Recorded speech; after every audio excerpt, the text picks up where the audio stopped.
Hi friends, வணக்கம். Welcome to ஊர் சமையல். இன்றைக்கி என்ன வீடியோ பார்க்க போகிறீங்கன்னா, எனக்கு வந்து காலிஃப்ளவர் சுண்டல் குழம்பு தான் பார்க்க போகிறீங்க. வாங்க நாம் வீடியோக்குள்ளே போகலாம். அதுக்கு பார்த்தீங்கன்னா, நான் வந்து சுண்டல் வந்து ஊற வச்சுருக்கேன். நான் வந்து நைட்டே ஊற வச்சு ரெடியாக வச்சுருக்கேன்.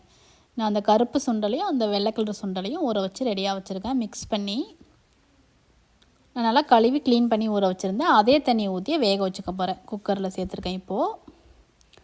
இப்போ தேவையான அளவு உப்பு போட்டிருக்கேன். இதை நம்ம மூடி வச்சு ஒரு 5 விசில் வர வரைக்கும் வேக வச்சுக்கலாம்.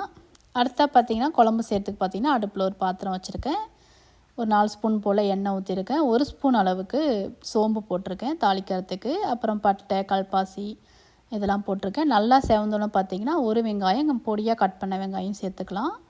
ஒரு கொத்து அளவுக்கு கருவேப்பிலை. இது எல்லாமே போட்டு நம்ம நல்லா பொன்னீர் ஆகிற வரைக்கும் வதக்கி விட்டுக்கலாம்.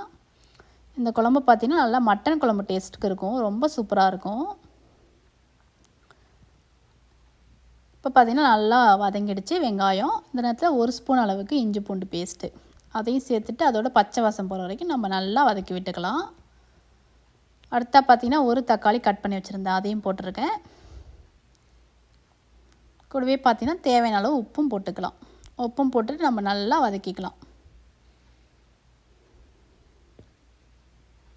ரொம்ப நல்லாயிருக்கும். இந்த காலிஃப்ளவர் அந்த சுண்டல் குழம்பு பார்த்திங்கன்னா ரொம்ப டேஸ்ட்டாக இருக்கும். நம்ம தோசை, ரைஸுக்கு, அப்புறம் ஆப்பம், கல் தோசை அதுக்கெலாம் வச்சு சாப்பிட்டிங்கன்னா ரொம்ப சூப்பராக இருக்கும்.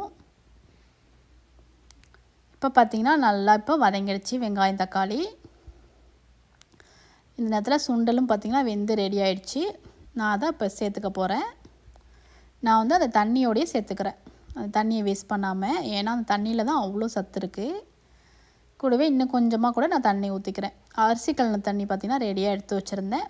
அதை கொஞ்சமாக ஊற்றிட்டு அடுத்தா கூட நான் குழம்புத்தூள் போட்டுக்கிறேன். ஒரு 3 ஸ்பூன் அளவுக்கு குழம்புத்தூள், கொஞ்சமாக பார்த்திங்கன்னா மஞ்சத்தூள். அடுத்தா பார்த்திங்கன்னா காலிஃப்ளவர் வந்து நல்லா மஞ்சத்தூள் உப்புலாம் போட்டு நல்லா கழுவி வச்சுருந்தேன் சுடு தண்ணியில். அதையும் இப்போ சேர்த்துக்கிறேன். இது எல்லாத்தையுமே சேர்த்துட்டு நம்ம நல்லா மிக்ஸ் பண்ணி விட்டுட்டு மூடி வச்சு ஒரு 10 நிமிஷம் அளவுக்கு கொதிக்க வச்சுக்கலாம். அடுத்தா பார்த்திங்கன்னா இதுக்கு ஒரு மசாலா அரைக்க போகிறோம். கொஞ்சமாக தேங்காய் எடுத்துருக்கேன். ஒரு 1/4 மூடி தேங்காய், 1 ஸ்பூன் ஜீரகம், 1 ஸ்பூன் சோம்பு, 1 ஸ்பூன் மிளகு, ஒரு 1/2 ஸ்பூன் அளவுக்கு கசகசா. இதை நம்ம நல்லா நைஸாக அரைச்சிட்டு வந்துடலாம் மிக்சியில். அடுத்தா பார்த்திங்கன்னா நம்மளோட குழம்பு இப்போ நல்லா கொதித்து ரெடி ஆகிடுச்சு. செம்ம டேஸ்ட்டாக இருக்கும் இந்த குழம்பு.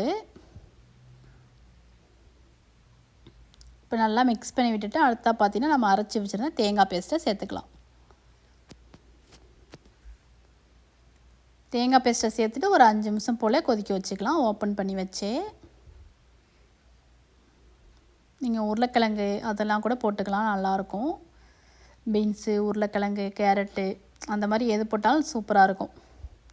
அடுத்தா பார்த்திங்கன்னா ஒரு 4 ஸ்பூன் அளவுக்கு நான் வந்து புளி தண்ணி ஊற்றிருக்கேன். கொஞ்சமாக தான் ஊற்றணும் புளி தண்ணிலாம் ஊற்றிட்டு பார்த்திங்கன்னா கொஞ்சமாக ஒரு கை அளவுக்கு நான் வந்து நல்லா ஃப்ரெஷ்ஷாக கொத்தமல்லியை கட் பண்ணி போட்டிருக்கேன்.